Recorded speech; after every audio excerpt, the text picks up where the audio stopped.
goes out. Welcome everyone to the Chamblee Downtown Development Authority meeting for Tuesday, March 23rd, 2021. We will have the call to order. I'm just going to go down the list, say present if you're here. Leslie. Here, present. Brian. Present. Andy. Present. John. Present. Ann. Ronnie. All right, so I think they'll both be joining late. John, we are going to do the approval of minutes. Since you weren't here, I don't think you necessarily need to give us your approval. Do we need to start with the Pledge of Allegiance? On the, I don't know if we've done them on the. We Oh, have have we? not done those on Okay, virtuals. never mind. So John, I think you can just not weigh in on the approval of the minutes since you not at the meeting and likely have not seen that. That makes sense to me. Yeah, so has everyone had an opportunity to view the regular meeting minutes for February 23rd, 2021? And do we have a motion to approve? Motion to approve the minutes from the regular meeting, February 23rd, 2021 as submitted. Second. All in favor, Leslie, Aye. Brian, Aye. Andy, Aye. myself, aye. Has everyone had an opportunity to review the executive session minutes, February 23rd, 2021? And do we have a motion to approve? Motion to approve the minutes from the executive session, February 23rd, 2021 as submitted. Second. All in favor, Leslie, Aye. Brian, Aye. Andy, Aye. myself, aye. Approved. All right. Moving on, chair's report. We have a new board member, John Smith from Sexton Woods. You can give us a little bit of information about yourself if you want. If you don't want to, that's okay as well. Usually we do, two truths and a lie. We all have to pick what's the lie. Well, that could be interesting considering you're my brother. Could come up with some good stuff there. Well, thanks everyone for having me. I'm excited to be a part of the board. Rob is my younger brother, and he talks nonstop about Chamblee and all the exciting things going on. And I moved here after Rob did, for one reason, to be closer to him, but was also very excited about Chamblee and all the development and exciting things and the growth that's going on. So happy to be on board. I'm a lawyer by trade. I have a commercial real estate background. I've been practicing about 15 years in commercial real estate. I was at a law firm called Miller and Martin for several years and left to join the Atlanta Braves for more or less my dream job, and started there about 5 years ago when they moved to Cobb to help kind of develop and construct the stadium and the Battery Atlanta. So I've actually worked with Dan on a few deals in the past, me representing the developer. One of those deals was at the Battery. Actually, I guess technically 3 of those deals. 2 involved the ThyssenKrupp elevator company from Germany, and most recently a Papa John's deal. So familiar with Dan and glad that he represents Chamblee. I will certainly defer all legal questions to him. He's the expert. But yeah, thanks for having me and look forward to contributing what I can. What a great choice for a board member.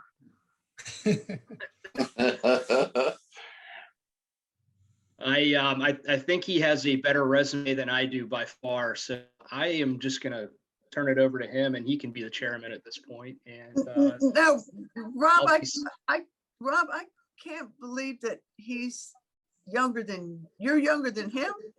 by a lot. Wow. He looks okay, he looks like a baby. You look like your Yes. age. He looks like a baby. I do dye the gray in my beard. You can see some of it, but Ouch. can't see the top of my head either from this Zoom call. Welcome. We've got a lot of exciting things going on. I think you're going to be a great addition. It's going to be pretty exciting the next several months and years. Looking forward. So get ready. Moving on, disclosure of potential conflict of interest. This isn't really a conflict of interest. It's more of just a disclosure. This is for me. I work for a company that is partnering with Seven Oaks on their development of the International Village site. I don't work in any part of the crew that is developing and taking down the site. The property happens to lie within our boundaries. And I just wanted to make sure that that is disclosed up front. They aren't coming to the DDA for anything, to my knowledge. I would certainly advise against it if they did, but if they did, I would certainly recuse myself. So just to make sure that everyone was aware of that. And again, there's not a conflict, but should there be, I would certainly recuse myself from anything. Dan, I don't know if there's anything more to add to that, or.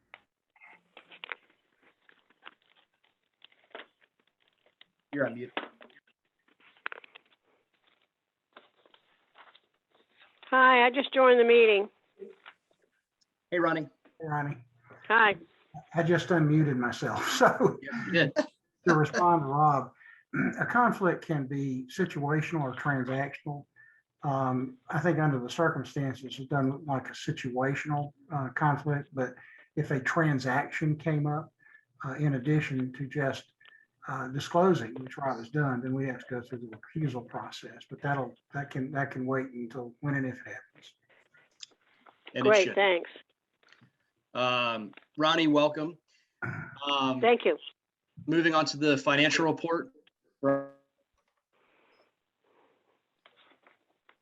All right, just to give a brief overview, we've got $74,153 in our debt service account, $472,841 in our operating account, and $1,060 in our escrow account, for a total of $548,000 in change in our total bank accounts. I can go into more detail if there are any questions, but other than that, I will stop there.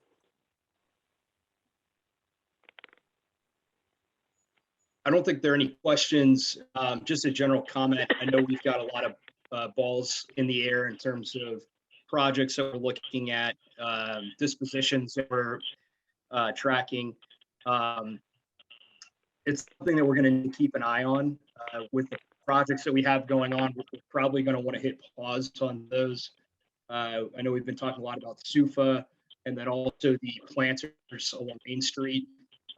Just given where we are with our dispositions, I'd like to see those happen first, along with some cleaning up of some other issues that we have with our properties, which ultimately cost legal dollars. So just to reiterate, I don't have a question, but I think we're going to want to pay attention to our operating account and our expenses going forward. Okay. Well, can I say something about that? Don't we already have a dedicated fund for the planters and some other things like the facade grants? We have line items in our budget. We do not have dedicated accounts. Okay. All right. And I'm not talking specifically about any facade grants or anything, more discretionary stuff. I think the facade grants are, while it's discretionary, it's kind of our purpose is to continue to put those. Yeah, and we had a line item for the facade grants, but when we did the budget, we did not realize we were going to be doing these other projects. So we didn't actually put a line item for those. And we do have $49,000 in our budget for streetscapes. So then maybe I misunderstood you, Rob. You were suggesting that we put to the bottom of our list of priorities, the planters and I think, things like that? can I jump in here for a second, Rob? Do you mind? I don't mind, and my connection's going in and out, so I actually Okay. prefer it.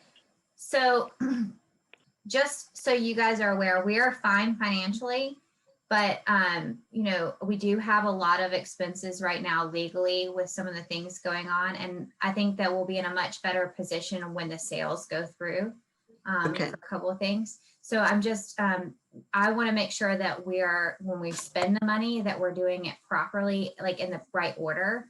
So that we're not worried about cash flow. We shouldn't have that problem, but I want to make sure that when we get to the end of the year and we're having to pay mortgages on the other properties that we still own, that we have enough in our accounts to do so, since we're not getting any revenues from the city any longer. So I'm not saying that we're not doing the projects or anything like that. It's more of a, let's just slow it down for a second while we figure out what's going on financially with some of the legal fees. That's all. Okay. Yeah, I think that's well put. And again, stop, you guys are having trouble hearing me because I know my connection went out. City Hall update, I wanted to get this on here, just to give a general update and to make sure we kind of keep it top of mind. You know, this is something that it's been in the works for, I'll defer to Leslie on the timeline, but 10, 12 years at this point. The city just closed on their bond rating and their bond approval.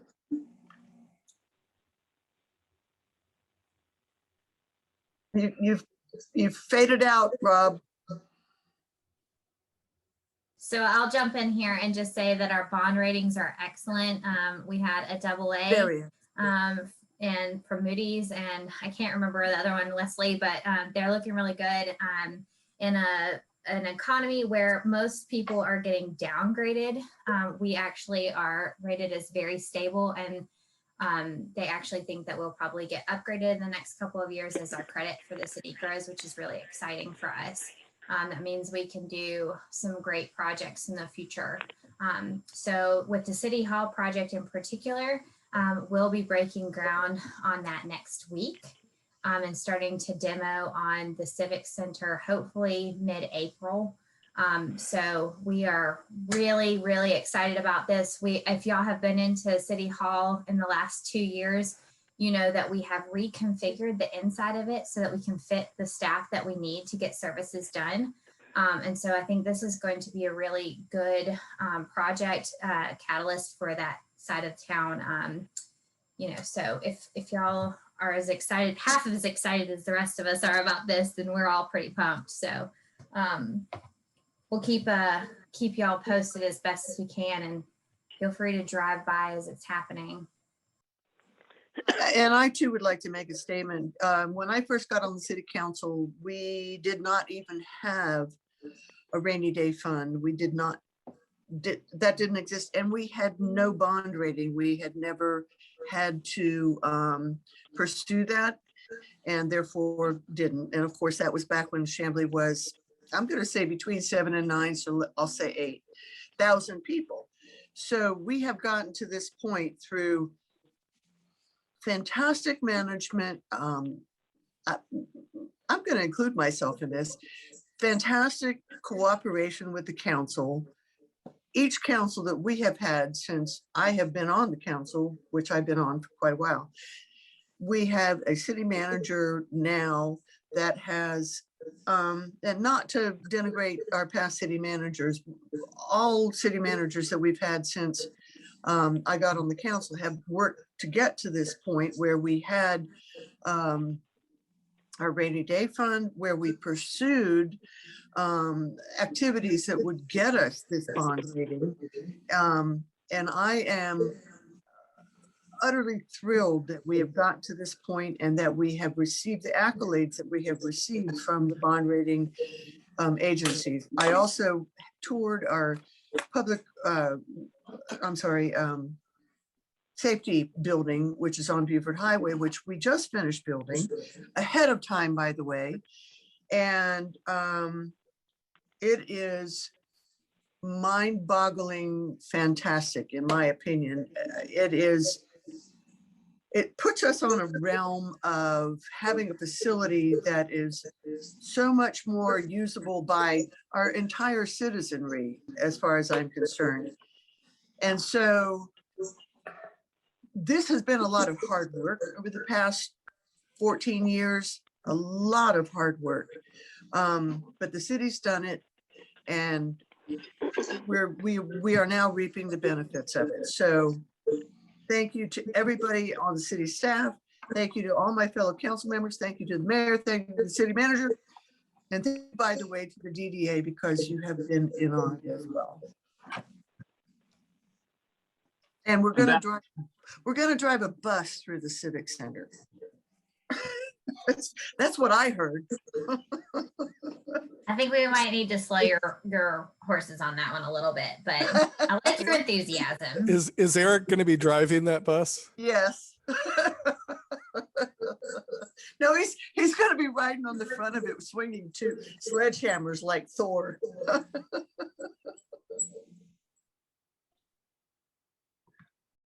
I'm done. All right.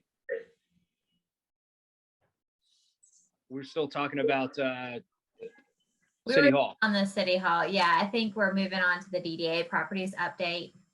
Perfect. Congratulations. That's what I wanted to say. Excited about City Hall. It's going to be great for Town Center. Moving on to the DDA property updates. Do we have the guys from Seven Oaks on? So Andrew Pearson and Randy Holmes, I'm going to allow you guys to speak up if you'd like. I'm going to start with Andrew. And so if y'all would like to say anything, this would be a good time to do so. Okay. Hey guys, I'll kick it off and you fill in the blanks. So as far as Chambly Dunwoody collision and the Worthing site, that seems to be moving forward. We expect that to close by the end of April.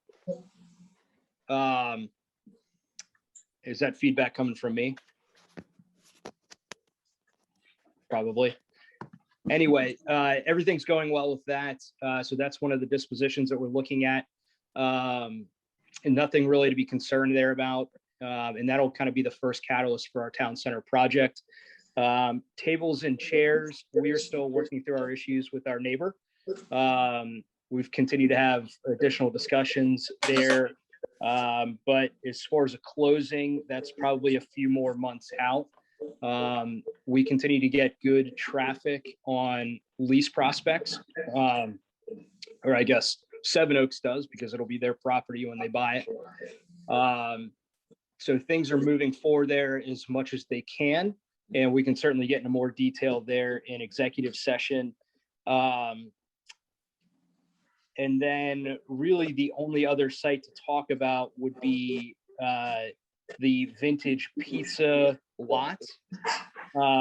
We've had some discussions with our neighbor there, and have had a few conversations about access and boundary lines. Nothing that's really an issue, but it looks like we might need to get out there and get a survey done, which is actually a good caveat to the board and to Laura. I think we want to proactively probably get a survey done on that property, just to make sure that we're cleaning up any of those lines, and really understanding what the different easements are that are there, the boundary lines, and just really kind of getting that ready to, take to market at some point after town center. And yeah. Bob, I've just got a quick question on that. We did have an Alta survey done when we bought that property. I don't know that anything has changed on the property. that would be very helpful Yeah. because there's there's a boundary dispute, but there was also a boundary agreement that was done back in 2006, I believe. And I'm wondering if that survey incorporated the boundary agreement. But if we have an updated survey, that would be step number one. Yeah, I mean, my understanding, my recollection is that it was as recent as when we bought the property. So it's what, 4 or 5 years old? Yep. But Mhm. nothing has changed on the property. So I would expect it to still be accurate. That is, I need to take a look at that. So Laura, whenever we can, we need to dig that up and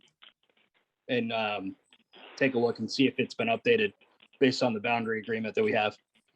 Okay, will do. Yeah, if there's a title policy, obviously we'll want to look at that too. Yep. From when we bought it. I know that Justice is pulling all these documents together, so anything that they have, we've already started to pull together on that. Okay, great. Long story short, and I'll let Randy dive into it more, but you know, we probably need to start cleaning up everything where that site is, just so we can prepare to do whatever it is that we want to do with the property once we get town center going and moving. Yeah, this is Randy. Hello, everybody. I would agree with that. Because in some of the information that we saw in conjunction to the master planning work, there's some underground utilities, there's a stormwater vault, there's a Georgia Power easement. All these things can be worked with, and I'm sure will be picked up on that Alta survey, but just good to understand. And to John's point too, a title search would be terrific for any type of encumbrances or easements that may be in place there, just so that everybody has all the information at their fingertips. Yeah, I mean, I think we've got most of I recall it. I do recall that site is very messy. Yeah, there's a lot of Yeah. stuff going on in that That's site. right. So that's right. Yeah. Yep. The Well- go ahead. Well, just the ownership between the parties back when it came into play in the first place. You'll find it out. Yeah. Okay. And then town center, we went through last month and cleared out the top hill that is along Peachtree Road. It looks fantastic. The next steps for us, and I'll let Randy get into it, but really kind of looking at it in two different chunks to continue to market the property and to help with the pre-leasing. We need to look at doing basically a platform that would be closer to the street, closer to Peachtree Road. That's something that I would, put in Seven Oaks Court and probably defer to them on what it is that they want to do. And then more for us to think about would be to carve out a piece closer to where contrast is, so that we can kind of access or activate that space, give them a little extra breathing room, and really kind of create an additional overflow space for them if they want it. So we need to kind of think as the board, is that something we still want to do? Do we want to spend dollars to do that? And how much of those dollars do we really want to spend? So it's really kind of two different things that we're talking about. And, I don't know if it's necessarily something we need to do immediately as far as the contrast stuff, but certainly for Seven Oaks, I would defer to them on, what it is that they think they need to, help with their pre-leasing and marketing of the space. Yeah. So Sorry. can I, this is probably a question for you, Randy. Yeah, sure. Seven Oaks is asking the DDA to build a platform? No. We obviously, since it's your land, would want your permission. Oh, okay. We got one. Bob, since he's our frustrated architect, has done a sketch, but we're trying to pull together some more information. What we're talking about is probably like a 12 by 12 or a 15 by 15, just wooden platform that's only elevated a couple of inches, just Yeah. because Yeah. just when we have people out, it'll be more of a nicer experience. And the thinking is that we've been out there now a couple times since it's been cleared, and with our Cushman and Wakefield leasing team, and it would be closer to Peachtree Road, because what's cool about it is now that the site's cleared, if you're kind of on that corner near the parking lot of Taylor's project, you can glance down Peachtree and just you just get a really good feel for the Chambly, and then you're looking across the street at Whaley. So that's where we'll propose it. And really, and then we're also having our architect consider some small images that we could either install out there, or certainly have electronically. We're going to have this really cool augmented reality capability on our phones All and right. iPads to be able to stand somewhere and see the building, if you will. And so anyways, ball is in our court to get back to you guys with what you'd want to do. But we've talked with Mark about that. That's something that we would fund, those improvements. So, and that could also substitute for a place where Contrast could have their bands? I'm Well- joking, totally I was joking. about to say. Exactly. And so who knows? It may end up that way, but that would not be the stated purpose. But, we're good. But honestly, Leslie, we may want to pick your brains a little bit, given your day job, about the right execution on that. So more to follow on that. Okay. And the only other caveat that I want to maybe allude to is I love Contrast. I love thinking that there's a place to go, for Saturday and Sunday afternoon to drink beer. I wish they had oysters, because that would meet my purposes entirely. However, again, and love to give them some space to expand for a temporary amount of time, but I want to be very careful that they don't become territorial. That's all. Oh, no, they are very aware, and this is certainly a temporary thing. And if anything, this is going to be used to our advantage to make sure that folks know that Town Center is coming. Yeah. The goal is for people to be standing out there and look over and say, wow, what is about to happen here? Because this looks exciting.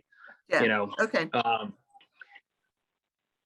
And then just transitioning from that, Randy, to put you on the spot, can you talk high level just about what's going on in the market for both tables and chairs, Town Center office, just what you guys are seeing? I'll kick it off with just saying, we're starting to see what people in the biz call green shoots. We're starting to see some activity. We're starting to see, the buzz happening. There's more activity. There are more tenants in the market. I don't want to make it sound like it's a rosy picture and we're going to go pick up, some tenants, in the next 30 days, but things are starting to happen, and would love for Seven Oaks to just kind of give some high level feedback on that. Yeah, I would agree. I think a lot of things are starting to come together, right? Just as our world in general, right? The weather's getting warmer, people are getting vaccinated, people are anxious to get out and about. So we have just seen from our whole portfolio a pickup in at least tours and activity, and that has been the case for Chambly. We've had, a handful of meetings in the last 30, 45 days now out on the sites. Interestingly, and I think it's because of the timing, we've had a lot of interest in tables and chairs. And some of it, I think, is a post-COVID sort of reaction to the desirability of single-story drive-up office space. And so we're very hopeful to be able to get moving on that once we resolve things with the neighbor. But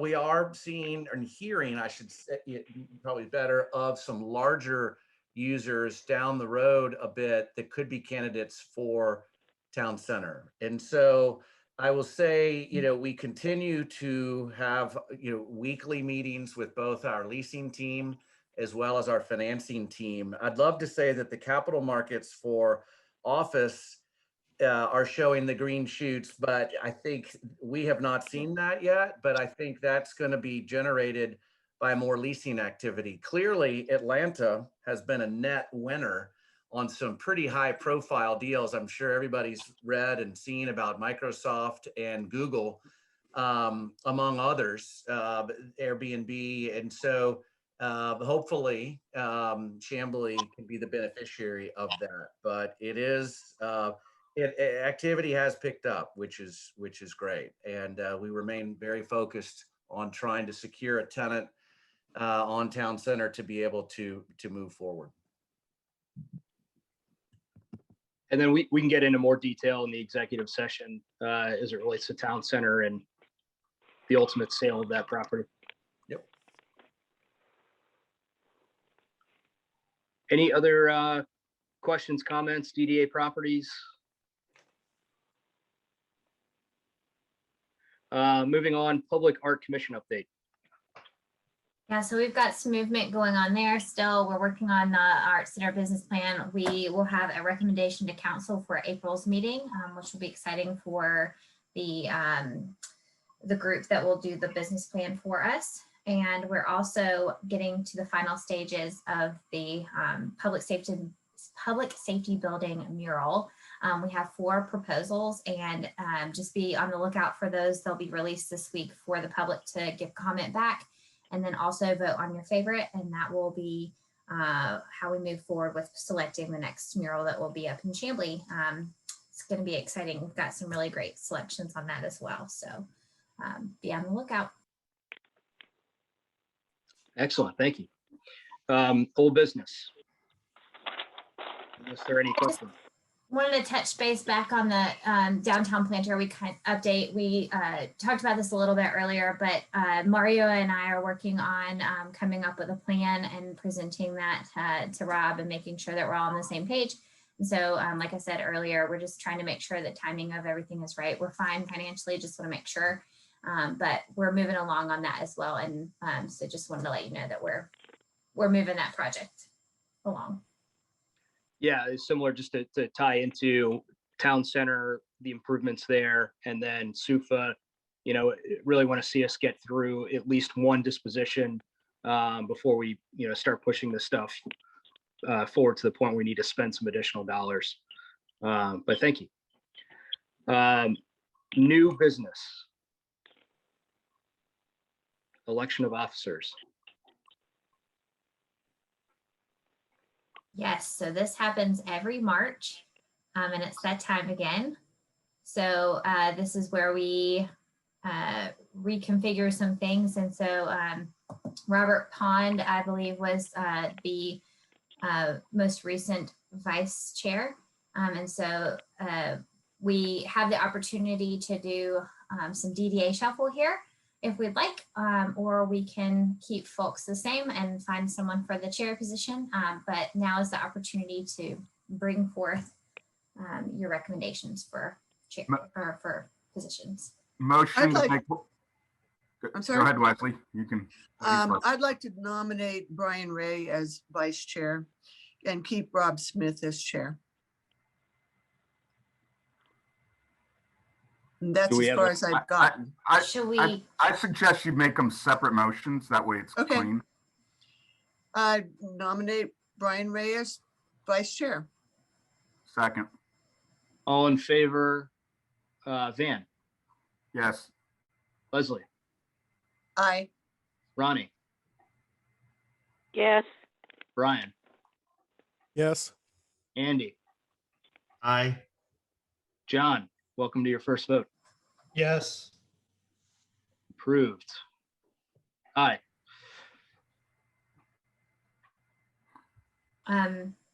So Leslie, did you want to go ahead and I nominate would like to for nominate chair? to continue with Rob Smith as our chairman. Second. All in favor, Van, Aye. Aye. Leslie, Ronnie, Aye. Yes. Brian, Yes. Andy, Aye. John. I'm going to abstain from that one. Thank you for y'all's support. I certainly appreciate it, and want to take the opportunity to thank Robert Pond. I did not realize last month was his last meeting, and just want to say thank you for his time and everything that he put into the DDA. Ditto. So Ronnie is currently serving as secretary, and because Brian is now the vice chair, we have an opening for treasurer. Well, I'm going to be coarse here. You certainly don't want me doing that. Van, is that something that you would be interested in doing? I can't, I unfortunately, just like Oh, before, you you know, can't. over the years, I Okay. can't, my broker dealer will not allow me to be the treasurer. Well, Jonathan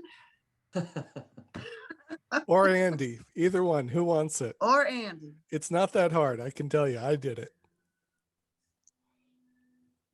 Looking for some guidance from the two of you. I'm waiting to see Andy's mute button unmute. I'll do it if he doesn't want to do it. Andy? That's all I'm gonna say. Andy, don't feel obligated. Don't let him pressure you. You don't want legal working with numbers. Feels like good guys. So Rob, Yes. if you want to defer for 30 days, I can go ask for special compensation from my broker dealer. I'm more than happy to do it, but I got to get approval. Yeah. Why don't we just Yeah, I like that. why don't we give it 30 days? And again, guys, you know, John, I know this is your first meeting, and Andy, you know, you haven't served in a role, but neither one are too terribly, you know, demanding. But certainly defer to you guys on what your opinions are. And just be prepared, because if my broker dealer doesn't give me approval, then one of the two of you are going to have to do it. Yeah, you can I do pencil want to me just in. jump in Boom. here. I do want to just jump in here and say that so far, my experience, basically, I am providing the financials to our CPA, and he's generating the report. And it's basically your job just to make sure that nothing looks fishy. And so I think, Brian, thank you. You've done a great job with that. And I do think that we can really coach somebody if they'd like to. So whoever ends up in this position, don't worry, we will make sure that you don't fail. Can I offer a fun fact to the board? Yes. Okay, I would like to say, if there's anyone else who would like to serve as secretary, I am happy to step aside. I've been doing it since Ronnie's the been doing it from inception. day one. She's been our secretary. You from are the so beginning. right. You are so Here's right. the other issue about that. I was looking on our website, I think, and it shows that I came in a year after everyone else. And I was in that first group of people, so I would like that to be corrected. Absolutely. Thank you. Back on the topic And of if there's nobody that wants to do it,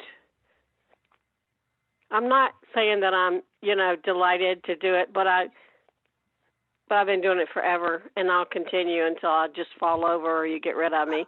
But if somebody is dying to serve as secretary, I'm happy to help them out as well. Can we Thank you enough, include this in Ronnie. the deferral till next month, please?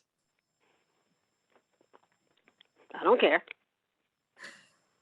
That does mean, Ronnie, unfortunately, that you were just carrying over for the next couple of months. But Exactly. I do want to just acknowledge the work that Ronnie does every month. She does an excellent job of taking the minutes, and I'm really thankful for that, especially during virtual time where I'm running the background and also having to check on the agenda. So that's really helpful when someone else is doing that. So Ronnie, I just acknowledge, I really appreciate you and each of the roles that y'all take to help make the CDA run. So none of y'all are going unappreciated from my end. I'm really thankful for each. And I will just say I'm happy to continue, but there are new folks that haven't had a chance to really be involved. And if someone wants to, I'm happy to allow them to do that. And I just want to say, I was not implying that Ron easy. I wanted to imply that Brian's job was easy as the treasurer. A couple of observations. Yes. We have a new vice chair. In order for him not to purport to occupy two offices, he'll need to resign or be removed from the treasurer job in order to keep that open. And the fun fact is the secretary and treasurer don't have to be board members. They can be non-board members if that became advisable for some reason.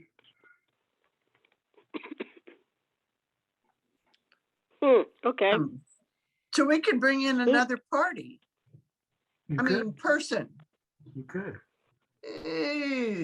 That's okay. Let's defer the secretary and think Dan, about correct me that. if I'm wrong. Usually when stuff like that, it's usually the executive director that takes that role, right?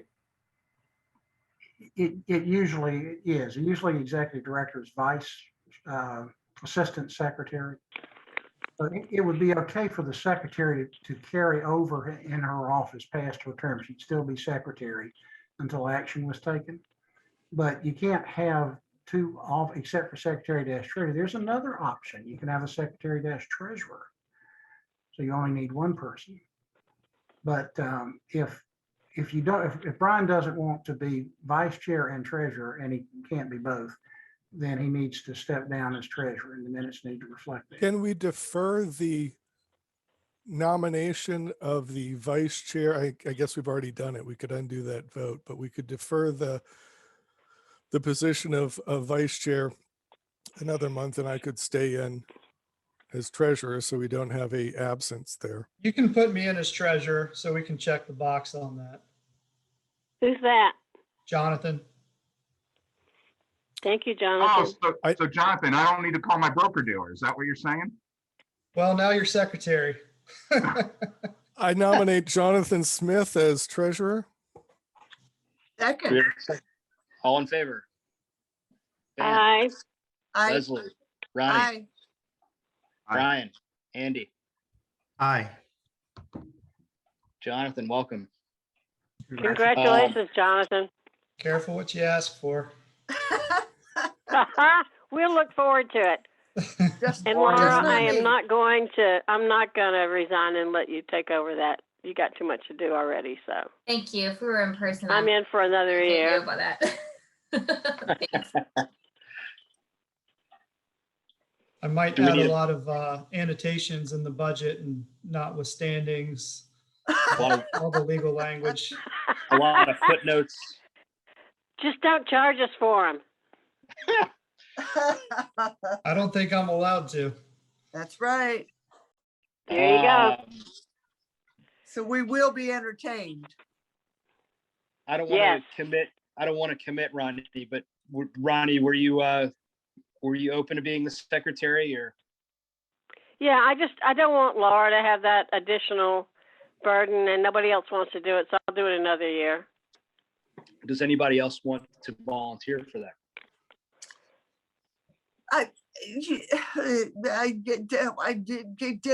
I'd be willing to volunteer for it. You may not want me to. Certainly don't want me doing the treasury, but I would be willing to volunteer for it if I had Ronnie as a secretary. Nah, You I'm gotta not going teach to me do the that. ropes, Nothing Ronnie. personal. Nothing personal, but I'm not a co-person. Okay, I'm sorry. then you get it. Okay, it's fine. Do we have a motion? Thanks for the offer, though. Motion to keep Ronnie as secretary. Ronnie French as secretary of the DDA. Do we have a second? Second. All in favor? Van, Aye. Leslie, Aye. Ronnie, Sure. Brian, Aye. Andy, Aye. John. Aye. Thank you very much, Ronnie, You're welcome. and congratulations, everybody. Moving on to the related group, I believe we have them on the line. They wanted to present and share their project at Sexton Woods and Peachtree Boulevard. So I think at this point, Laura, we turn it over to the related group. Yes, so I am going to stop my screen sharing and turn it over to Daniel and his team to be able to share their presentation and open that up for questions for them as well. Perfect. Thank you, Laura. Related. Do you guys hear me? Yes. That's a big nod. I appreciate it. I think Daniel was trying to speak up. So I'll introduce us. My name is Ed Allen. I'm a senior vice president of the Related Group, and I head an office for Related, which is headquartered in Miami. I started the office about 7 years ago. Daniel Harari, who's on the phone with me as well, joined me a few years back, and he helps with acquisitions probably. And I would start by saying, from day one, when Daniel started with me, we began looking in earnest for opportunities in Chamblee. We think you guys have a lot of great things going on, and we certainly are excited to possibly be a part of it. My history in Atlanta started back in '88, and I actually worked over in the Century Center complex. And about 2 years in, my wife and I purchased a house in Dunwoody. Actually, I call it Dorwoody because we were near the reservoir on the extreme eastern edge of Dunwoody. And so my travels to and from work took me down Peachtree. I won't use the I word, but back then it was Peachtree plus an I.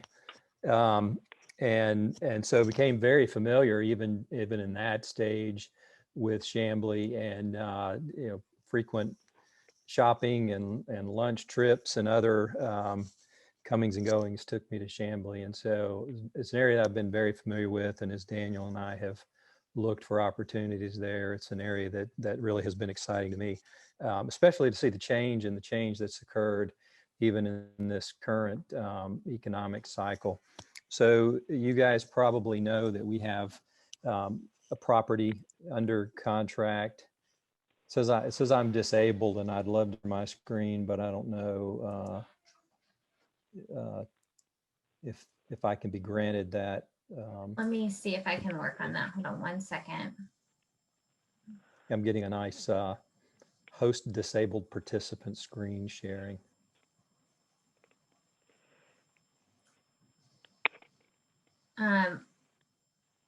While I'm waiting, hi, Dan McRae. Hey, How are you? I'm doing Daniel, well. How are you? Daniel, Long time no smoke you signal. could try to share your screen, and if not, then I'll pull up the report on mine or the presentation on mine. Let's see here. You Yeah, try one more time. Keep getting. Yeah, it says the same thing for me. Host disabled participant. Sorry about that, guys. No worries. No worries. 1 second, and you'll just have to tell me when to advance the slides. That's no problem at all. Yeah, I think you guys are all familiar with the area. I was going to actually start with Google Earth, but I think our presentation and our site plan will probably show mostly what we need to know. So you probably all know this. Leslie certainly knows this. The City Council voted last Tuesday to approve several waivers and variances that we had in seeking an approval to go forward with this project. And I'll just tell you real briefly about the project. It's comprised of 5154 Peachtree Boulevard, which is the Garcia and Company property. That's about 1.3 acres. It includes 5180 Peachtree Boulevard, which is the Great Gatsby Auction House. That's roughly 3.6 acres and includes a small residential parcel behind it that's on Sexton Woods. It's 3462 Sexton Woods. It's the first house immediately behind Gadsby on the left as you drive down Sexton Woods away from Peachtree Boulevard. And so through that process with the City Council, it was I would say a hotly debated project. There was a lot of interest in it. There were certainly a lot of sensitivities, even from day one, traffic onto Sexton Woods that might be generated by our project. As you probably are aware, there's a bit of a misalignment of the traffic signal on Peachtree Boulevard and Chamblee Tucker Road. You know, I would describe it as a three-leg intersection that's made up of north and south bound Peachtree Boulevard and what would more or less be eastbound Chamblee Tucker Road, but neither the Gadsby property nor the Garcia property align on that traffic signal. Gadsby has no curb cut onto Peachtree Boulevard, and it certainly sits well below grade. And I'll show an image in just a second that I think illustrates that. And then Garcia and Company has a driveway which is not on the intersection. It sits slightly south of the intersection, and we think creates a little bit of an unsafe situation.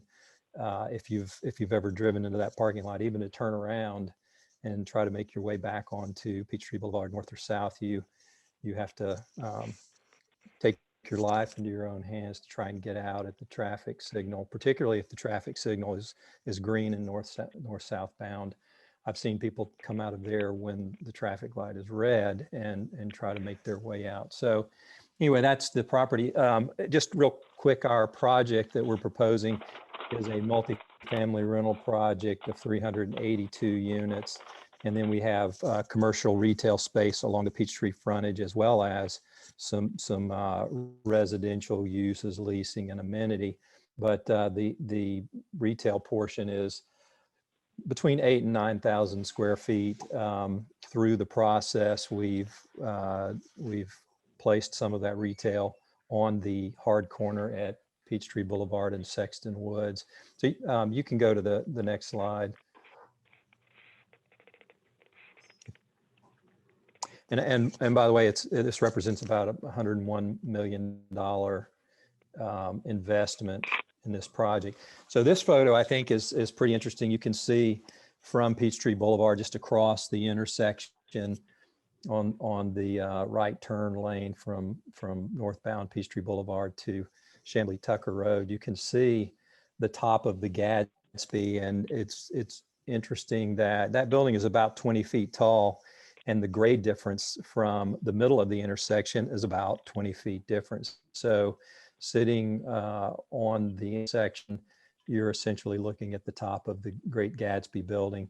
The Pete Garcia and Company has an upper floor, which is more or less even with the grade of the road on Peachtree Boulevard, but the majority of their building is downgrade, as is their parking lot. So if you go to the next slide, this is the back corner from Sexton Woods. So essentially 180 degrees opposite the previous image. And what's interesting to me about this is, in addition to the 20-foot height of the Gadsby building, there's actually about 20 feet of grade difference from the low point of Sexton Woods to just the foundation wall. So there's 40 plus feet here. And then if you add to it the continued rise of Peachtree Boulevard as you would travel south and be more directly in front of Pete Garcia and its common property line with the Elaine Clark Center, it's really about 50 feet from the middle of the road here to the middle of the road on Peachtree Boulevard. I tell you all that because one of the particular aspects that brings us before you are some extraordinary costs of developing the project. And this also gives you at least a reminder, not that you don't already know this, but the property is really underutilized as it exists. The Gadsby Auction House is more or less a warehouse, with the exception of the Persian rug business. The Pete Garcia and Company building is office for a portion of it. They have a showroom on the lower floor, and then in the back there's a metal building structure that's a couple of stories that's really a warehouse, even a shop where they construct and assemble displays that they use in their business. And I will assume that all of you know what Pete Garcia and Company's business is, but their building, they've been in it quite a long time. They've done a good job of patching and piecing things together to suit their needs. But the fact of the matter is it's not really conducive to the kind of business they conduct. Having said that, Pete Garcia himself is a wonderful guy, and he spent a long time in that building, and certainly there is attachment to it. And he's arrived at a stage in his life where he probably would just as soon stay put, but he's interested in selling it to us. So we started working on the Gadsby assemblage, the Gadsby and Garcia assemblage, probably about a year and a half ago at least, in talking with the owners of Great Gatsby Auction House, and we came to an agreement after a pretty long, drawn-out process, and essentially were pointed only toward developing this piece of property. It did not include Pete Garcia and Company, because as I previously mentioned, Mr. Garcia seemed happy to stay where he was. But as we started to meet with city council members and even with some other representatives of the city, it seemed like a pretty common theme that that there was a desire to see the Garcia developed along with the Gadsby piece. The Gadsby piece is the larger portion, as I mentioned, about 3.6 acres. The Garcia piece is 1.3 acres, but it is a shotgun of a piece of property. So I think the redevelopment opportunities are fairly limited, and because it's a relatively large square foot building, I think it's 40,000 square feet, it doesn't really have sufficient parking for a more traditional office use. I think it's probably better suited for its current use than it would be for any other user that would come along and try to use it. So what we have planned is 382 market rate apartments, as I mentioned, and the 9,000 square feet of retail. So if you go to the next slide, this is a rendering of our site plan. As you can see, Peachtree Boulevard along the bottom edge of the property, Sexton Woods down the right edge of the property, Lane Clark Center, which is very lightly or faintly shown, and here is to the left. And then across Sexton Woods to the right, there's the self-storage building. So what the redevelopment of both parcels has really allowed to occur is to close the Pete Garcia and Company driveway, which again, we view as something of an unsafe condition, and to realign a single access point on Peachtree Boulevard at the traffic light on Chamblee Tucker Road. And so that entrance would be into a single parking structure that's essentially wrapped on all but a portion of one short side on Page North here. It would be wrapped by the retail and the residential that we would build both behind and above the retail. Because of the topography, this is a little bit of an upside down staircase in that the left side, the portion that you can see that has reference dog park, that really fronts or faces toward Lane Clark in addition to the retail, is the highest part of the property. It steps down to the parking garage and then steps down again to the residential that fronts an internal pool courtyard, and then steps down yet again as it goes toward the amenity courtyard to the north. And then finally it steps down one more time at Sexton Woods along that top right edge of the building. So I think, not to pat ourselves on the back, but our architects and engineers have done a good job of trying to deal with the grades and help us step down as we go both north on Peachtree Boulevard and then west on Sexton Woods Drive. The other thing that was expressed early on as we discussed this project with the city was that there was a desire to include an extension of the rail trail. Many of you may know that the city owns right-of-way of the old rail bed behind Lane Clark, and it does come behind our property for what might be about 20 feet or so, but it ends there. And so this drawing doesn't really shade the rail trail, but if you go to the next slide, what you'll see is behind the building, what would be an extension of the rail trail that would run along the back of our driveway and along the back of our property line, and would allow then a connection from Sexton Woods to future connection of the rail trail that would be on the city's right of way. And we view this as certainly an enhancement and an amenity to our property, but we think far beyond that, it's an enhancement for the community. Those who live in the Sexton Woods neighborhood would certainly have an option to come and connect to the rail trail. As you know, at the Parkview property, it goes under Peachtree Boulevard there, just beyond or just south of Claremont Road. So conceivably someone could start walking here and make their way over to Parkview under Peachtree Boulevard, and then to other parts of the city, the downtown area, and conceivably even to the Whole Foods shopping center. In addition to that, and I would ask, maybe go back to the previous slide. The property stands as a little bit of a gap in the teeth, I would say, in that the sidewalks on that side of Peachtree Boulevard are continuous until they get to these two properties. And many of you would probably recall that there's not even a curb, let alone a sidewalk along this portion of the road. And so our plans would include connecting the sidewalk both along Sexton Woods and then across the Peachtree Boulevard frontage. So if we could maybe go forward a couple of slides. So this is a rendering of our property, of our project, as we propose to build it. This is from the intersection of Sexton Woods and Peachtree Boulevard. So you can see, it's probably not quite as telling, but you can see the grade rises as it goes to the left, which would be south on Peachtree Boulevard. What you probably can't make out from here is that it continues downhill as you go down Sexton Woods. This project would be 4 and 5 stories of residential over the retail on the Peachtree Boulevard frontage. And then it would drop to 5 stories as you go back on Sexton Woods. And then when we have another grade change, there's the step again that I was talking about earlier. So next slide, please.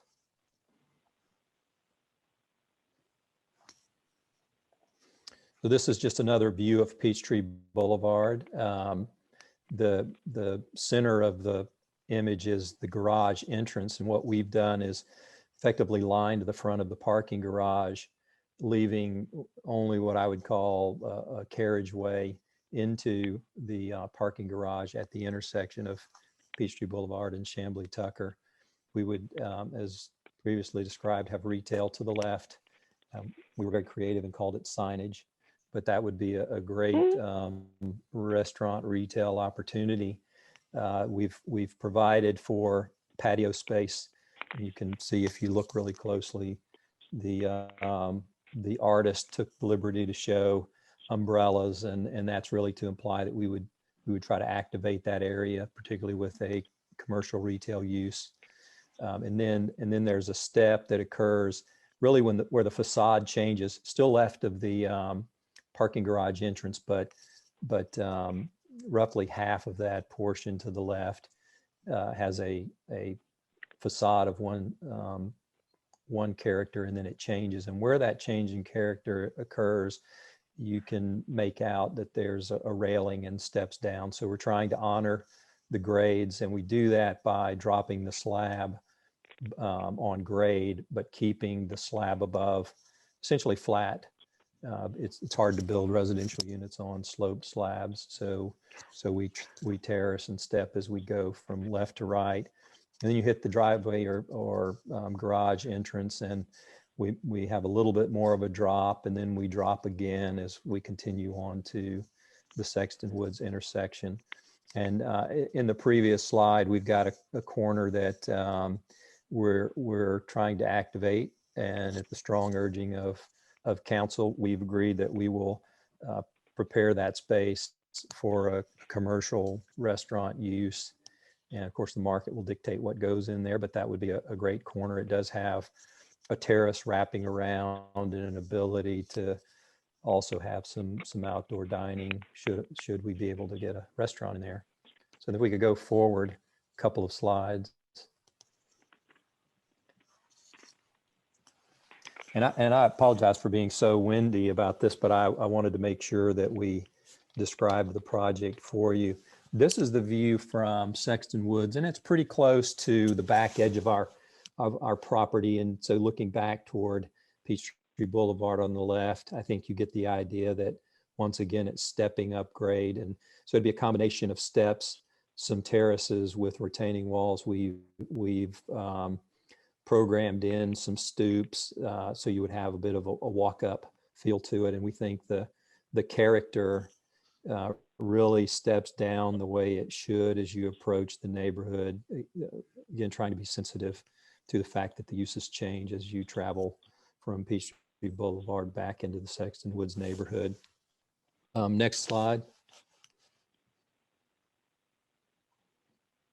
And this is just another view of that Sexton Woods elevation. I would say this is from the self-storage facility, looking more back toward the residential part of Sexton Woods. But once again, you see how we're trying to work with the grades, terracing and stepping where we can, and providing some at-grade entrance, and then others that might be a set of steps and stoops to get to the residential units.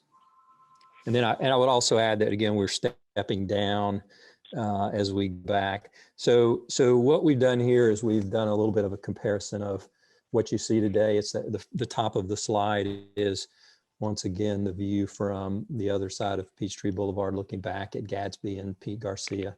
And then the rendering of what we propose to do from a very similar vantage point, maybe stepping slightly back to get the entire project in. And then the next slide is likewise the view from back on Sexton Woods. You see, of course, the back of the Great Gatsby Auction House is viewed from Sexton Woods, and then you see from an approximately similar vantage point what we're proposing to do there. And I think the next slide is just really another copy of the front elevation on Peachtree Boulevard. So as I rattled on, I mentioned this is a $101 million investment. It will be 382 residential units with the ground level retail.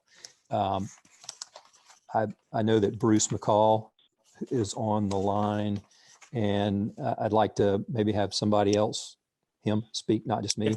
And Bruce, I think, he's the brains of the gang, so he can probably tell you more about the financial impact and the ask that we have in terms of a abatement for the project. Can you hear me?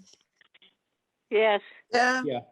Yeah. One other thing I want to point out, if you can go back one slide before I get to the one other thing I would point out that Ed didn't mention is, if you look at the current view behind on the far right, you can see that residence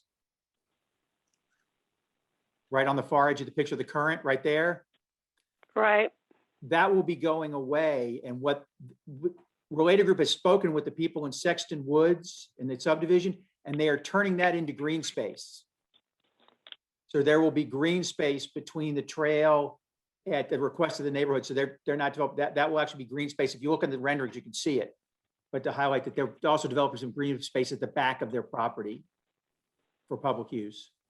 So, but to get to the numbers, and I guess before I get to the numbers, one thing I should mention in full disclosure, because I really didn't realize, Jonathan, I'm with the law firm of Millard Martin. That's the law firm Jonathan mentioned when Jonathan Smith first got on at the meeting today. And I've actually worked with Jonathan. So. And we should disclose that you're actively representing me on some other matters. Yes, I was gonna say, so this was not planned, but this is, we just want to disclose that right now. And so, but again, what we are looking for a tax abatement on this project. And what we've done is we didn't know what your standard formula or your standard approach was, whether, and I've worked with Dan before, whether you like to use the pilot or the lease for title process. So just for reference points, we used the Decide DeKalb formula, since it with DeKalb County and what they use for their typical 10-year. And we've run a calculation, and based on a $101 million investment, currently the DeKalb County gets $74,700 in property taxes per year. Of that, the city gets roughly $10,983. With this project, over the next 13 years, assuming we do an abatement comparable to what the side to cab does, the county would get an additional, even with the abatement, an additional $13,700,000 in taxes. The city would get an additional $2,016,000. So this would be a real boon in tax revenue to the area, to this area, and to the city of Chamblee, to the county, the schools. And I know everybody always worries about schools. The schools would get roughly an additional $7.5 million. I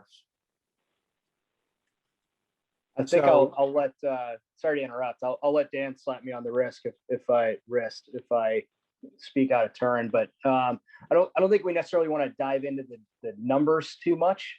Yeah. Wow, that camera angle is pretty terrible. But we wanted to use this opportunity for you guys, Related Group, to really introduce us to the project. Let us know about what the designs are, what the public benefit is. And then, I'd like to know more about maybe what some of the neighborhood opposition was and what maybe some of the city's concerns were and how you guys are addressing those things. And then, certainly any kind of numbers you want to talk about, that's fine. But, I don't think we're going to be making any sort of decision based off of any numbers today. So just, wanted to put that out there. But certainly interested in hearing more about the project. That's absolutely right, Rob. This is information. So this is Ed again. So I'll try and give you the short version of the objections that were raised, and they were a couple of I'll call it consistent themes. There certainly were. When you get that many people involved, the concerns can run the gamut, but I think they can be boiled down to just a few items. Probably the first and foremost concern was traffic onto Sexton Woods Drive. Admittedly, the Great Gatsby Auction House is a business such that there's not a tremendous amount of traffic coming in and out, but their only access points are the driveways that are positioned along Sexton Woods Drive. And as I mentioned at the beginning of the conversation, they have no access onto Peachtree Boulevard. And so there was concern about that traffic. And I would say that even before we had the Garcia piece, and before we even thought about getting the Garcia piece, we were encouraged by the city to find ways to mitigate any traffic impact we would have on to Sexton Woods. And we did in the early process, as we were contemplating how we would go about acquiring the Garcia piece, have some preliminary meetings with Georgia DOT, who has jurisdiction over Peachtree Boulevard. And they made it clear that they would not allow a new curb cut at the traffic light unless and until the Garcia driveway was taken out of service. So this is kind of a piece of the benefit that addresses that chief concern. It doesn't 100% eliminate traffic onto Sexton Woods, but through the process with the city, the ultimate conclusion was that only the levels of the parking garage that are low in the building, and I started to describe this and distracted myself, but when you enter Peachtree Boulevard, you enter on what is essentially the third level of the parking deck, and the topo is severe enough that there are two levels down in the hole. So those two levels, which are something approximately 20% of the total parking, are down grade and would have access to Sexton Woods Drive via the driveway that's on the back of the property. Any commercial patron or visitor to the residential piece would park on that intermediate third level, and by access controls gates, they would not be able to go down nor would they be able to go up beyond that level. So all of the commercial and visitor parking would be essentially captured in that third level of the parking garage. And they would only be able to enter and exit at the traffic light on Peachtree Boulevard. Likewise, the few levels that are up from that third level entry would be residential. It would be gated and nested. And those residences would, or residents would only be able to enter and exit through the Peachtree Boulevard exit. In addition to the concerns about the amount of traffic, there was just concern about the cut-through traffic that we would contribute to. I think there's already a lot of cut-through traffic and a high level of sensitivity and even frustration for the amount of traffic that goes through Sexton Woods. And so what we've agreed to do is limit our access in and out there, or our access out, to a right turn only. So if you exited back adjacent to the residential piece that Bruce was pointing out, you would only be able to turn right and go up Sexton Woods to Peachtree Boulevard. So that was the first concern. The second concern had to do with one of the variances we requested, and it was a variance to the landscape buffer at the rear of the property, which by code requires a 40-foot buffer. As it stands today, there is really no buffer. The Gadsby piece is paved right up to the property line, and even a significant portion of the 3462 Sexton Woods property is paved such that it actually blends into the Gadsby asphalt parking. And then when you get to the Pete Garcia and Company, their building literally sits right on the property corner. There's a place property line juts in, and so there really is very little in the way of green space or buffer. But our plan moves the building and the pavement and the driveway and even the proposed rail trail extension away from that property line, not always to the tune of a 40-foot buffer, but what I would call a varying buffer. And the residential piece that Bruce mentioned, we would turn into green space, and by deed restriction, it would remain that way so long as this was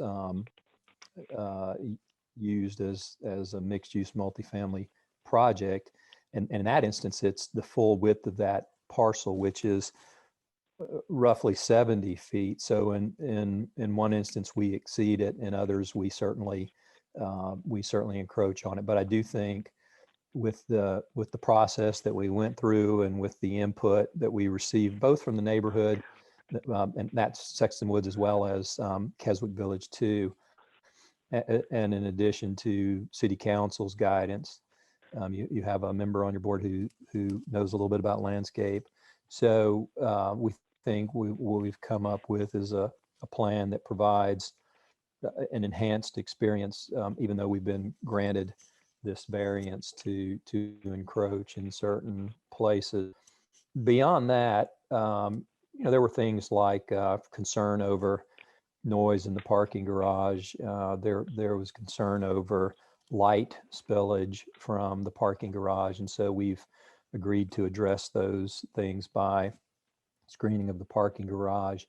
There was concern about those dirty apartment residents partying out on their balconies and looking down on the residences behind us. So we've agreed that we would not orient any of our balconies directly toward the property line to what I generally call west, but it's the Keswick Village 2 and Sexton Woods side of the property.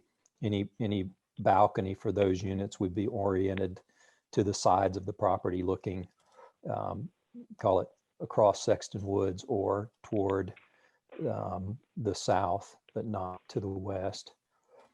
And Leslie, you probably could add to that list, but I think those were more or less the essential pieces. I think the location of the commercial space, which I previously alluded to, was certainly a concern. And so we feel like we've reached a reasonable compromise on that. The other things I would call ancillary things like heights of retaining walls and so on and so forth. Where do you guys, and not to put a time limit on you guys, but I mean, just the elevator pitch, where do you guys feel like the additional community benefit is here? You know, if I live down the street, but I don't live in this, you know, I'm not living in these apartments, what am I getting out of this? You know, what makes this, you know, above and beyond something for me versus just the folks that are going to live here? So first, I think the infrastructure improvements that we've talked about, the rail trail extension, the extension of sidewalks, those would certainly be a public benefit. The correction or addressing of, again, what I've mentioned a few times is an unsafe traffic situation. I think that's an overall public benefit. I have not mentioned that there is an environmental issue, which does not originate on either of these two properties, but it emanates from the south and has created a groundwater concern. And so we're going to do some mitigation and put the property into the brownfield program. I think there's no question that if the property is to remain separate and there was a use that went into Gadsby, and I can't speak for the seller, but there have been overtures of, you know, maybe leasing it to someone else. Who knows what that use is? But the use could certainly create all of its traffic onto Sexton Woods. So I think that's become a public benefit. I think the general raising of the profile and character of the area could arguably be a benefit. You know, a building that's aged the way Gadsby has and that sits down grade is generally unappealing and unattractive. And so hopefully you would agree that what we're proposing would be an enhancement in that sense.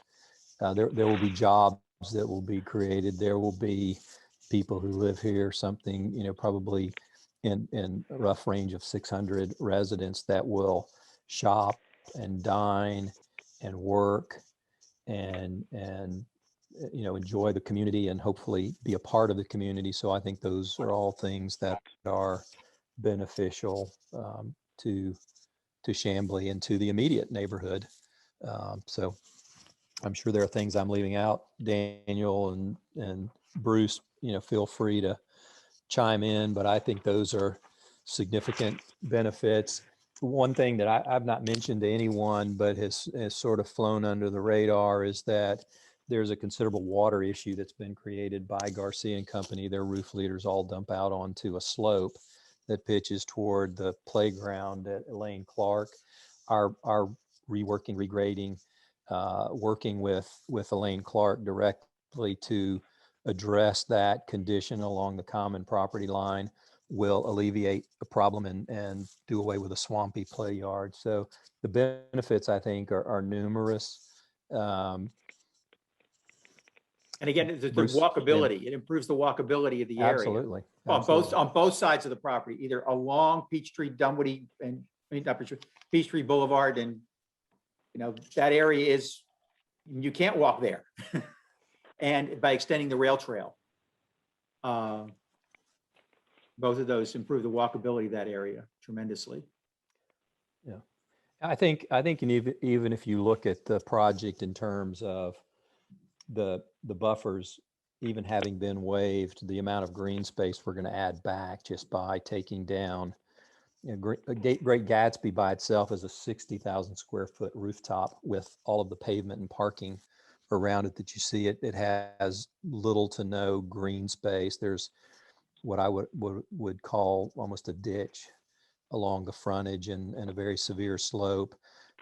What we're going to do is add green space both around the perimeter as well as in courtyards that would certainly be an amenity both in terms of activity and visual to our residents. But I think the exterior of the property and the amount of green space we're going to add is also an enhancement to the community.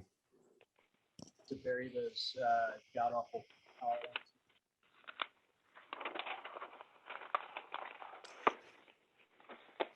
Rob, we couldn't really hear you. You guys have plans to bury those power lines that I'm staring at? Well, that is a city requirement, either to bury them or to pay into a fund that does that around the city.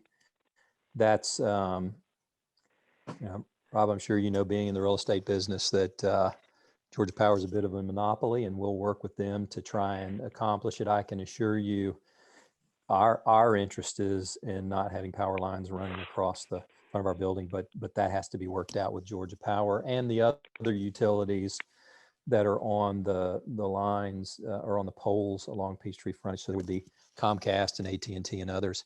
And I've seen more than once those tails wag the dog, so to speak. But it would be our desire to see the lines buried, because I think it would present, even as it's rendered here, it would present a much more inviting situation. And then just one more question, and then I'll turn it over to the rest of the group. But just in terms of y'all's rates, you're talking about market rates. Are these Chamblee market rates? Are these Atlanta market rates? How do you guys compare to Buckhead? You know, tell me about that, because you know, affordability is an issue, but affordability is you know, changes market to market. Yeah, so you know, we're projecting rents in we call it the 215 to 220 range. That may or may not mean anything to some on this call, but if the math is easy, so if you had 1,000 square foot unit, it would be roughly at 2,200. But our average rents are actually slightly below the $2,000 range, and our average unit size is around 880, I think 883, 885. And that means that we would have some units that are obviously smaller 1-bedrooms, but we'd have larger 2, and in some cases 3-bedroom units. To put it into comparative terms, SLX, which is across the street, has market rents of roughly $240 a square foot. So we would probably be a little bit under them, but I don't think our product will be any thing less than what they have. We're I think known for having a high focus on design and amenitizing the projects that we develop.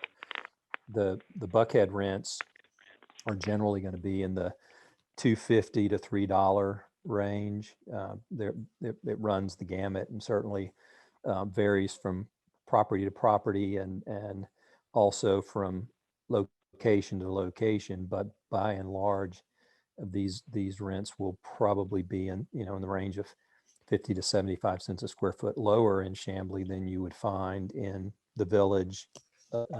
We have a project actually is where we office on Peachtree Boulevard Peachtree Road, that is right next to Maggiano's. That's our locator. We're the building next to Maggiano's, but it's a 35-story tower, and so our rents are in the $290 a square foot range. This one would be 70 cents lower than that.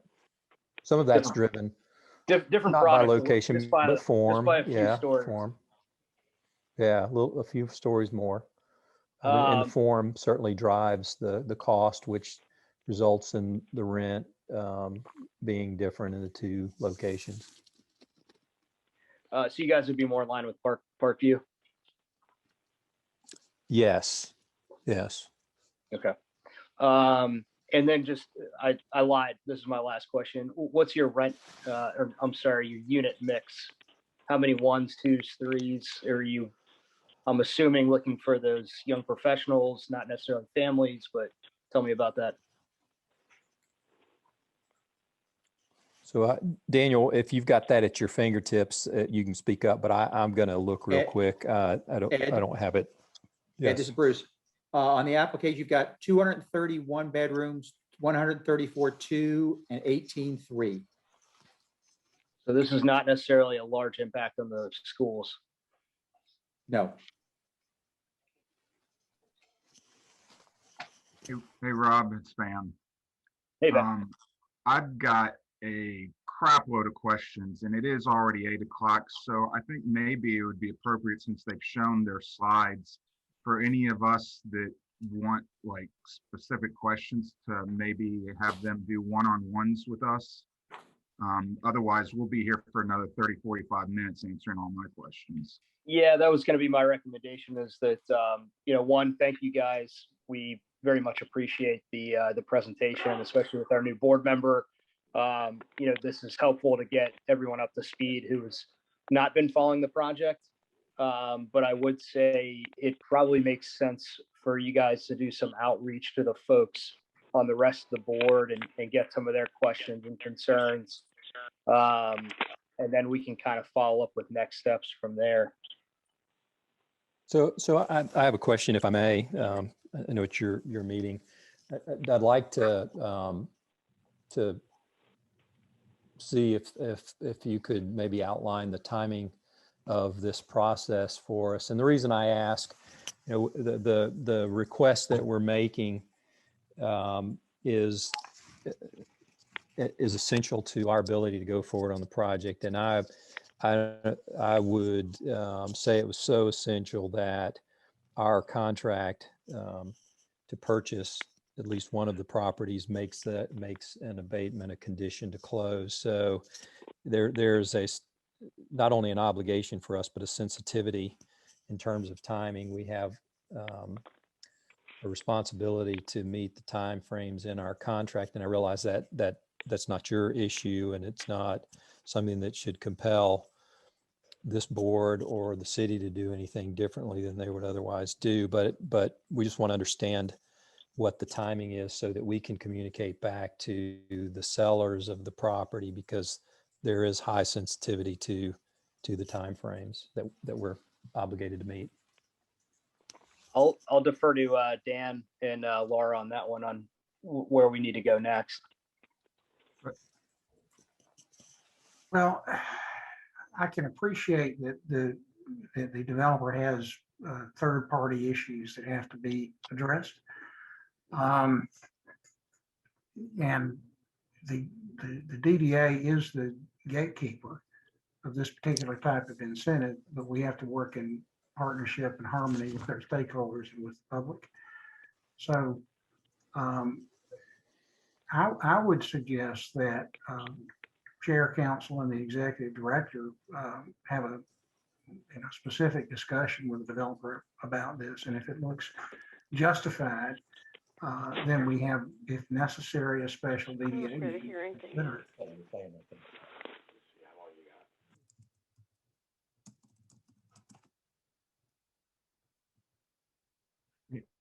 I think that's a wise move, Dan, and that would also give the rest of us time to have any one-on-one meetings and get feedback on that. I'm also not 100% sure I know what the ask is, other than you've used the word abatement. And by the way, I would not ever consider what the county does with their authority as to how we do stuff. I think, being one of the three people that have been here since the beginning, I can tell you our deals are nowhere near like what the county does. But as Dan said, we do have to follow our procedures, and if you need to speed that up, a special call meeting could occur. But at the same time, I'm not even sure what you're asking for. I concur with you, Van. I would like to understand what the ask is. My understanding from the conversations that I've had with the parties is that it is not great, but I'm concerned, considering the conversation that has now occurred, that is greater than I thought it would be. So I do think that I don't know if, private conversations with each member is a very good idea, but I think that we have a chair that is doing a great job, and hopefully a vice chair now that can also address the interests of the city, which is that we have achieved as a DDA what we wish to achieve, which is incentivize investment in this city. And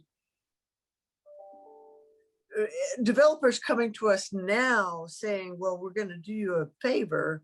That favor is different than the favor that was done from the outset. So I don't know that I particularly want to have a conversation with the developers as much as I want to see our chairman have the conversation, and with a full understanding that we're already on our way.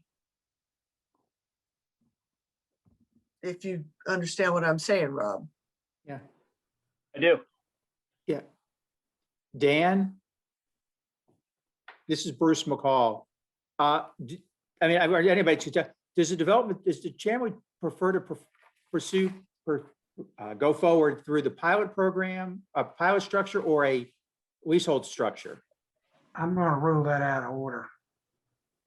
Okay.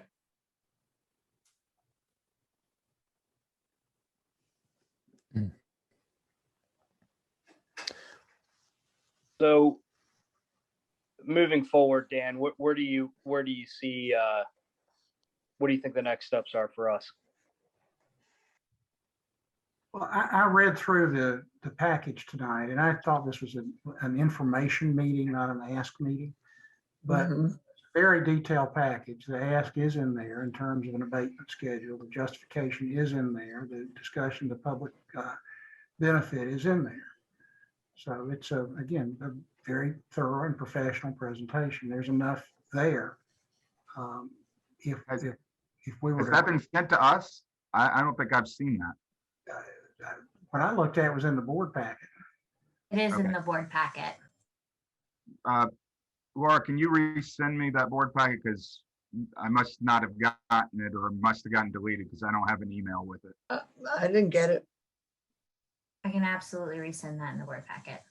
But again, and you know, just so for the board members' benefit, don't feel bad about that, because again, my thought was we were going to hear about the project because I didn't know hardly anything about it. And that's where you start.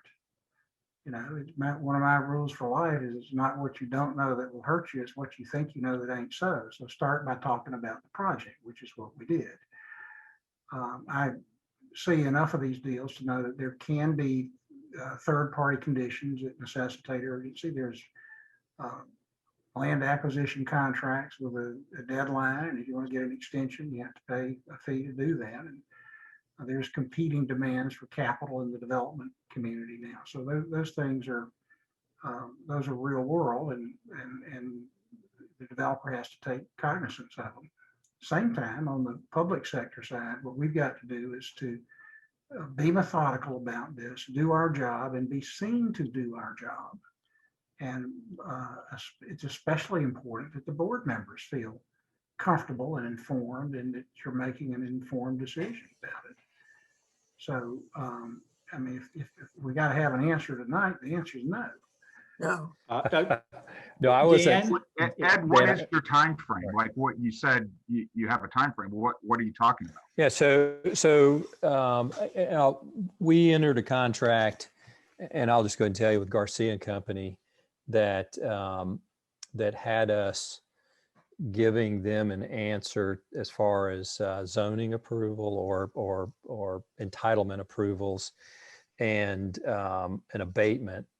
Unfortunately, that was back in February, and that's not that everything has to be finalized and papered, but some high level of comfort such that we were pointed toward closing at the end of April. And their business is such that they are very seasonal. They have 2 sales seasons. They're highly sensitive to any move that would take place during either one of those 2 seasons.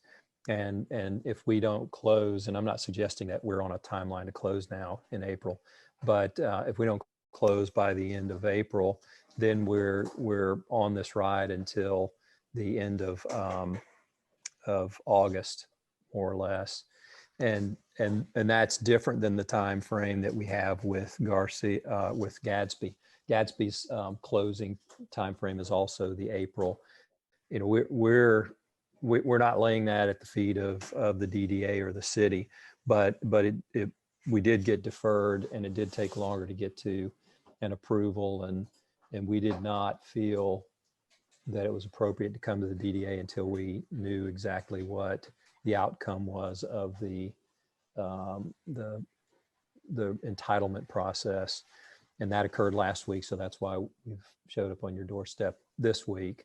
I know that's a long-winded answer, but ideally we'd love to know something by late April so we can finalize things with the sellers. We have a pretty hard schedule of release of money beginning in April. And if, as I said, but for this possibility of abatement, we would not go forward with the project as it's currently planned, and certainly would not go forward with the Garcia piece. So it's important for us to know as reasonably soon as possible if there's something here or not, because it is a condition of our obligation to go forward. I don't know if that answered your question, but I don't know your process. I apologize. I was not sure what the real scope of this discussion would be. I was happy to tell you about our project.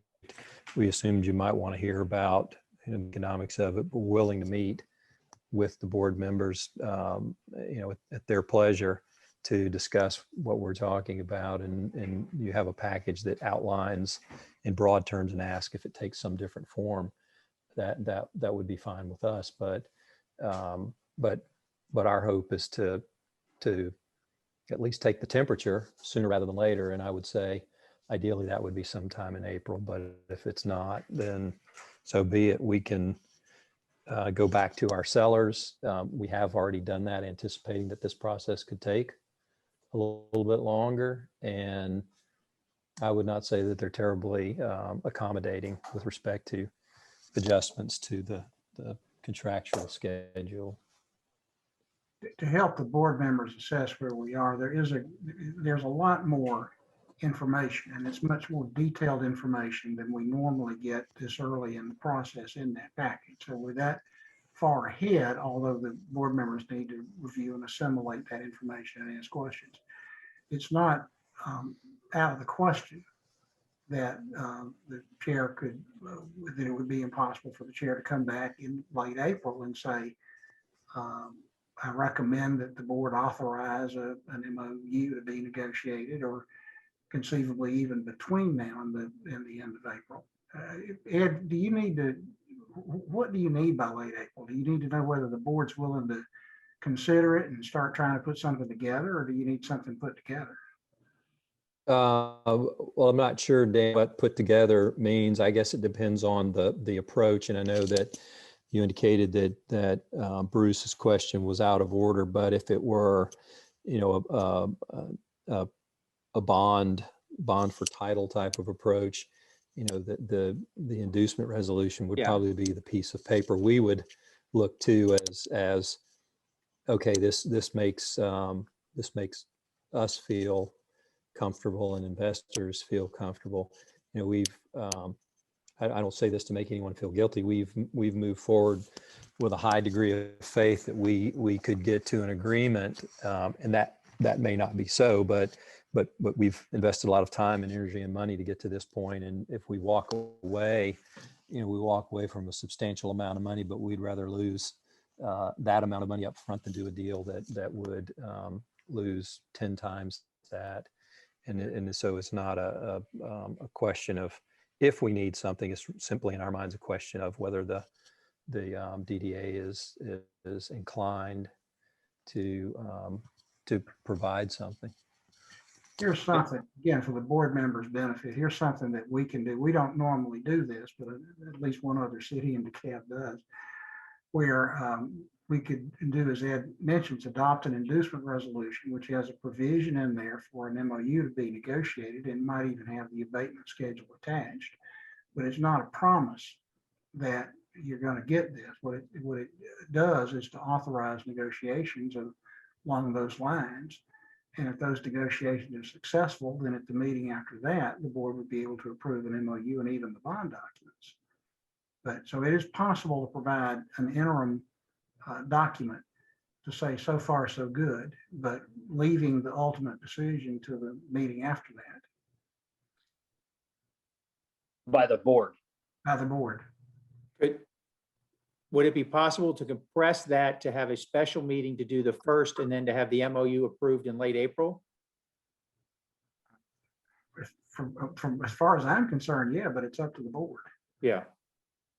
I would be willing to do that as a DDA board member. This is a complicated situation.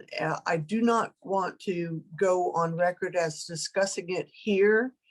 There are implications that are irretractable if I speak of them. Therefore, I do not want to discuss this right now. I do not want also to vote on this right now.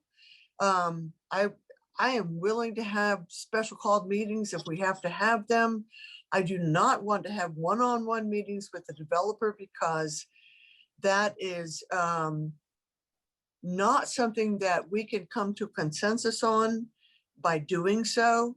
Therefore, I would be perfectly happy to have a special called meeting for us to discuss this and determine what it is the ask is in the first place, because I don't understand what the ask is. I did not get that out of the what I was sent. And therefore, and nor did I get that, by the way, out of the conversations that I, as a councilwoman, has had with these, with this developer. Therefore, I think this is something that we need.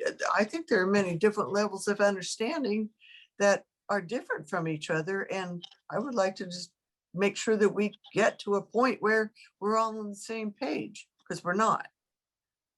So it sounds like, if I were to summarize, we as a board need to review what has been sent. Yes. And then we need to go ahead and have a special called meeting with the board Yes. to understand where we are with that path forward. Yes. And Leslie, I'm going to put words in your mouth. You're saying that you'd be okay doing that before our next called meeting. Absolutely. All right. So first off, I do need a one-on-one because I have way too many questions and I don't want to keep everyone here all night.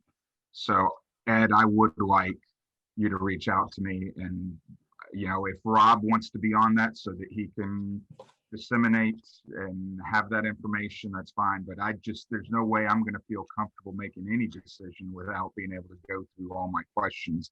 And it's just it would take too much time in a public meeting. Second, 30 days is what you're asking for. And I'm sure Dan, who I've come to feel is like a Superman, can get that done from a standpoint of the actual documents. It would be the first that we would ever have done. I mean, most of ours, we have a meeting like this where we get sort of a presentation so that we know what the project is. Then the next meeting, we start discussing financially what the ask is and what the give is. I guess that could be a special called meeting.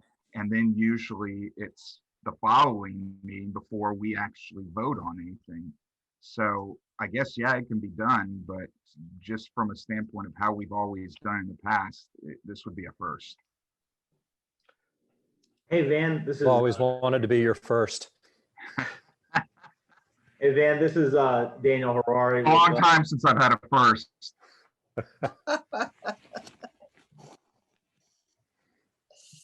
Daniel, go ahead.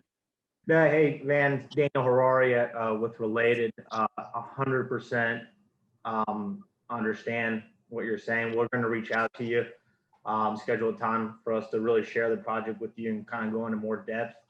And I think I'd like to apologize because I probably didn't relay the message to Ed where we were aware that it's strictly a presentation. We're not under the impression that a vote was going to be made today nor next month. So we will reach out to you. We will put information in front of you that hopefully answers questions that you have, and move on to the next steps. Thank you. Thanks, Daniel. Yeah, I don't think it's unreasonable for us to try to push this along, but it needs to be a reasonable time frame, if that makes sense. That is all we can ask. Absolutely, Rob. So I don't. By the way, I do like the $100 million investment. So don't think that did not get lost on me, because it didn't. No, we're with you, Van, and we 100% understand where you're standing. You don't have that much information about the project, and it's on us to educate you and really get you comfortable with it. And we'll definitely do that. We'll be reaching out to you this week. Yeah, and I'd encourage anybody, not just Van, to reach out and get those meetings scheduled. But it looks like next steps for us would be to do a special called meeting once everyone's had a chance to review and get comfortable with the information that's been sent over. Does that sound right? Yes, Do you Rob. want to go ahead and set a date for that special called meeting 2 weeks from now? Or, I mean, I don't have a particular date in mind. I know that it may be faster to set it now than to try to work it in later. I agree. Man. April 6th. I'm good with that. That's fine with me. Same time? Yeah. I'm not leaving town, but just so you know, that is spring break. Oh, I'll be at Panama City. Oh, you're gonna hold court from Panama City? I haven't been to Panama City in 20 years. Does the 6th work? Same time? Yeah, for me. Good with that. I'll be in Utah, but I don't want to be the new guy being a party pooper. So, I'll try to call Jonathan, in. I attended a meeting from Afghanistan, so I That's think right. Utah's Brian's manageable. got all y'all beat. Brian wins. Ouch. It was like 4 in the morning or something. Yes, it was. Wow. And I'm following in your footsteps as treasurer. I'm really nervous. The Cal Ripken of the Chambly DDA. Ed, Daniel, thank you guys. This was very helpful for us. I apologize. We do need to take a few additional steps, but we will try to push the ball forward and get you guys some direction. We appreciate it. Right. Thank you. Yeah, thank you Thanks, for your guys. consideration. Yep, we'll be in Look forward to touch. talking to you. Thank you. Thanks, guys.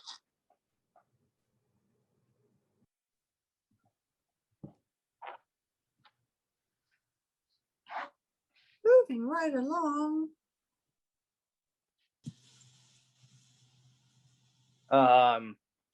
Laura, do you have the agenda? Because I am flying blind at this point. As are we all. I do. It's back up. Hopefully y'all can see it now. We're at Yep.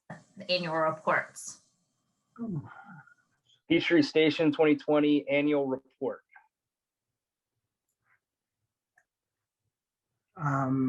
Laura, would you like for me to say a few words? That'd be great. I highlighted a couple things, but I think you are the perfect person for that.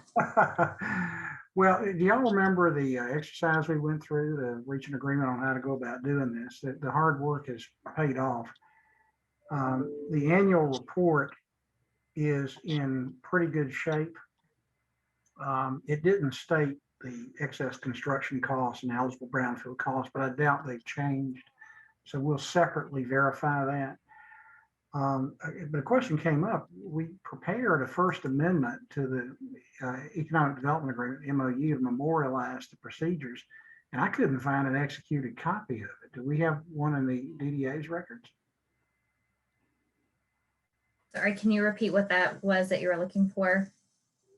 The exercise that we went through as to how we would go about generating the annual report. For one thing, it says that we're supposed to get a valuation report from the Board of Assessors with the annual report, and that wasn't included with this package. That's another thing we need to pick up. But it looks like the company followed what the First Amendment says to do, with the exception of providing that. But if that's what we're going to do, it's variance from the MOU. So we need to get the First Amendment that we approve signed to memorialize that. And I don't have an executed copy. It may or may not have been signed. If it was signed, maybe Laura, you've got a copy in the DDA records. I will take a look for that and we'll touch base and figure out what's going on there. I don't remember signing anything. Was this? This was during David's reign. Okay. Rain. Then we can blame it on The Dave. reign of Carter.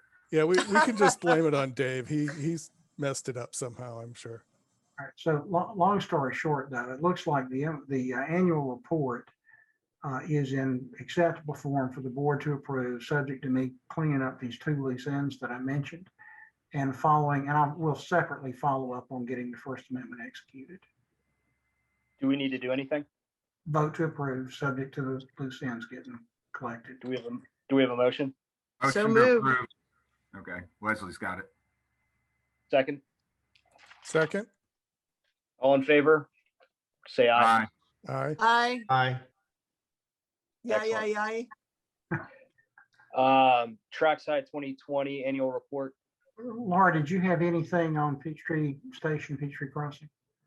I didn't. I just noted that they're on track and doing even better than we had hoped, which is great. So. It is great. So on trackside, it looks like they got the right answer, but they didn't follow the procedures in the MOU. So the jobs are supposed to be calculated on an average basis, and they simply collected the year-end employment figures at the project. They got the year wrong, so this is year 1 is 2019, year 2 is 2020. So the investment goal was different, but it looks like they hit the investment goal. So there's no recovery payment owed. And we're supposed to get a calculation of how they came up with the figure for the cumulative administrative payments to the DDA. So again, I don't suspect anything's wrong. It may be, but it doesn't look like it's wrong from the surface of the annual report, but it does look like it needs to be resubmitted. So I would suggest the board not take action on it. Maybe we can get it wrapped up and be ready for our special meeting on April the 6th. Okay. So nothing to do here. Nothing to do tonight. Moving on to executive session. Hey, Rob, before we exit, I noticed that you didn't have on the agenda, and I know this is probably a touchy subject and it hadn't been that long, but what's the plan for replacing Don?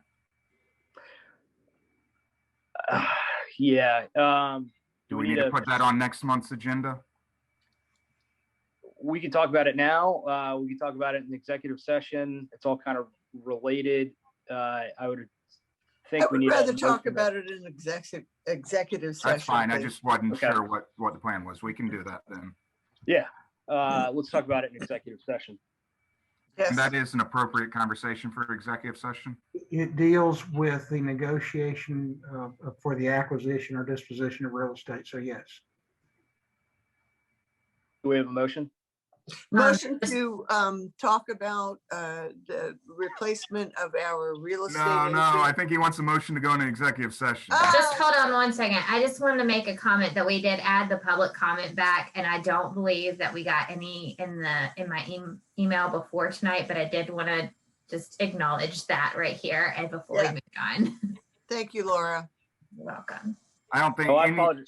none of the attendees were public, right? They were all developers. We Never did know. have, a few There's a participants. Mercy Montgomery. Who's Mercy Montgomery? Mercy is actually going to be joining us on staff at the end of the month. Oh, city employee. So I am going to allow Mercy to speak if she would like, That would be great. Yeah, Mercy, let's hear from you. but let's not put her on the spot if she doesn't want to. So, Going once, going twice. Hey, good evening, everybody. It's nice to Timer. be joining you. Good evening. Hello. Welcome, Mercy. Welcome. You're Thank coming you. from Sugar Hill, is that right? That is right, Dan. Looking forward to it. That's great. That's great. Give Paul Radford my best regards next time you talk to him. I definitely will. So These Mercy meetings- will be serving as our new assistant city manager. Fun fact, she and I will be sharing an office. So we'll be very close proximity to one another. If you didn't know that, Mercy, now you do. We're so glad to have you and excited that you've been able to join us for this evening's conversation. Thank you. Hey, I appreciate want to it. be part of that party. Yeah, it's going to be great. I know. All right, Welcome. now we are ready. These Go meetings for are it. usually like 4 hours long. So Say what? So Sorry. now we need a motion, executive session. motion to yeah, go into motion. executive session to discuss a real estate matter? Pursuant to favor? OCG 5014-3B1. Second, Second. all in favor? Aye. Aye. Aye. All right. So